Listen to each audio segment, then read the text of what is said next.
एक सर्किट है। बेसिकली दो तरह का हाइड्रोलिक सर्किट होता है।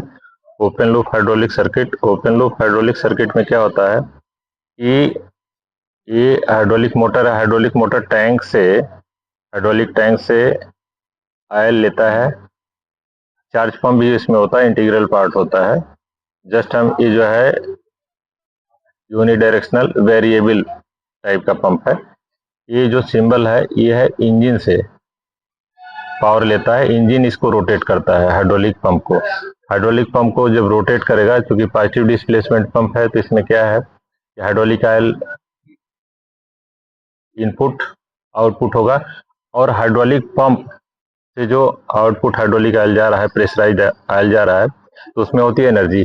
उस एनर्जी को हम यूज करते हैं किसी रिसीवर को, सिलेंडर भी हो सकता है, मोटर भी हो सकता है, उसमें जो है मैकेनिकल एनर्जी जनरेट करने के लिए। तो वो एक डायरेक्शनल कंट्रोल वाल्व है। ये सोलनॉइड का सिंबल है। और ये जो है 4/3, मतलब 4 पोर्ट है। पी प्रेशर लाइन है, टी टैंक लाइन है, ए और बी सर्विस पोर्ट है। 4 पोर्ट हो गए और 3 पोजीशन। एक पोजीशन ए हो गई, दूसरी ए न्यूट्रल पोजीशन है, तीसरी ए बी तीसरी पोजीशन है। तो 3 पोजीशन हो गई। तो इसको हम क्या लिखेंगे? 4/3, 4/3 डायरेक्शनल कंट्रोल वाल्व, DCV। अब क्या है कि जब ये इस नॉर्मल पोजीशन में है तो हमारा हाइड्रोलिक पंप लोडेड ना हो, तो वो जो है डायरेक्ट पी कनेक्टेड टू, इसमें फ्लोट कंडीशन भी होती है और भी होता है इसका कॉन्फ़िगरेशन। डायरेक्ट यहाँ से भी कनेक्टेड होता है, और जो है रिलीफ वाल्व, यहाँ प्रेशर रिलीफ वाल्व लगा रहता है सर्किट में। अभी एकदम सिंपलेस्ट फॉर्म में है सर्किट। अदरवाइज उसमें जो है फिर anti cavitation valve, pressure relief valve, और जो है चार्ज पंप का भी सिंबल हमको दिखाना पड़ेगा। तो पी कनेक्टेड टू टी, अगर ये जो है हाइड्रोलिक प्रेशर यूज नहीं हो रहा है, फ्लो यूज नहीं हो रहा है, ये डायरेक्ट जो है टैंक में चला जा रहा है। ये 2 टैंक है, अलग अलग टैंक नहीं होता है। बेसिकली फॉर सिंप्लिसिटी, साधारण ठीक से दिखे, ज़्यादा कॉम्प्लिकेटेड ना हो, लाइन से एक दूसरे को क्रॉस ना करें, इसलिए जो है यहाँ हम टैंक दिखा दिए हैं, और वहाँ टैंक में चला जाएगा। ये और ये टैंक एक ही है बेसिकली, ठीक है। अगर ये जो है इधर शिफ्ट होता है, ये जो है इधर शिफ्ट हुआ, अब होता है क्या है, जो सोलेनॉइड कॉइल है वो केवल स्पूल को खींच सकती है, पुश नहीं कर सकती है। मैग्नेटिक प्रॉपर्टी होती है कि किसी भी आयरन को जो है खींच सकती है। तो इसमें स्पूल होता है, जब मैग्नेटाइज होगा तो उसको स्पूल को खींचेगा, तो ये जो है पोजीशन इधर शिफ्ट हो जाएगा, तो ये एरो मार्क ऐसे कनेक्टेड हो जाएगा, ये एरो मार्क ऐसे कनेक्टेड हो जाएगा, ठीक है। तो अब बेसिकली क्या होगा कि इधर से आयल आएगा, इसमें जो आयल भरेगा, तो पिस्टन जो है इधर मूव करेगा।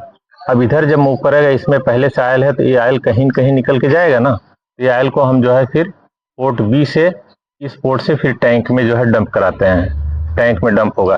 अब मान लीजिए, अब जो है दूसरा सिचुएशन में ये होगा कि इस स्पूल को हम इस डायरेक्शन में अगर हम मूव कराते हैं, ये सोलेनॉइड कॉइल एनर्जाइज होगा तो इधर मूव करेगा।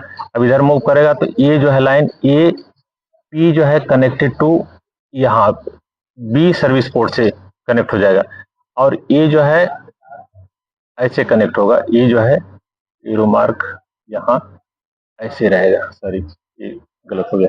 अब जो है ये आयल जो है पी टू बी कनेक्टेड हो गया, पोर्ट टू बी कनेक्टेड हो गया, ठीक है।